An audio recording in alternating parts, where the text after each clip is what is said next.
மரவள்ளி கிழங்க பார்க்கக்குள்ளலாம் என்னோட சின்ன வயசு ஞாபகம் தான் எனக்கு வந்துடும். ஏன்னா நல்ல மழை பெஞ்சிட்டு இருக்கக்குள்ளலாம் எங்கள் அம்மா கிட்ட ஏதாவது சாப்பிட்றதுக்கு வேணும்னு கேட்டோம்னா ஒரு வானல் ஃபுல்லாக இந்த மரவள்ளி கிழங்க இந்த மாதிரி செஞ்சு வச்சுருவாங்க. சூப்பராக இருக்கும் சாப்பிட்றதுக்கு. இதை ஒரு நாள் ஃபுல்லாக போக்குள்ளேயும் வரக்குள்ளேயும் எடுத்து எடுத்து சாப்பிட்டுக்கிட்டே இருப்போம். அப்போல்லாம் ஏதாவது ஸ்நாக்ஸ் வேணும்னா கடைக்கெல்லாம் போகணுன்னா ரொம்ப தூரம் போகிற மாதிரி இருக்கும். பேக்கரிலாம் கிட்டக்க எதுவுமே இருக்காது. ஆனால் இப்போல்லாம் அப்படி கிடையாது. தடுக்கி விழுந்தா கடைக்குள்ள தான் போய் விழுற மாதிரி இருக்குது.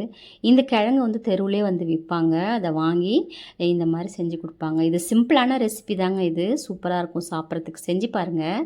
மரவள்ளி கிழங்க வாங்கி மண்ணெல்லாம் நல்லா கழுவிட்டு துண்டு துண்டாக நறுக்கிட்டு இட்லி பாத்திரத்தில் ஒரு 15 நிமிஷம் வேக வச்சு எடுத்துக்கோங்க. இப்போ வேக வச்ச கிழங்குல தோலெல்லாம் எடுத்துட்டு நடுப்புற ஒரு வேர் இருக்கும். அதையும் எடுத்துட்டு சின்ன சின்னதாக கையால் உடச்சி போட்டுக்கோங்க.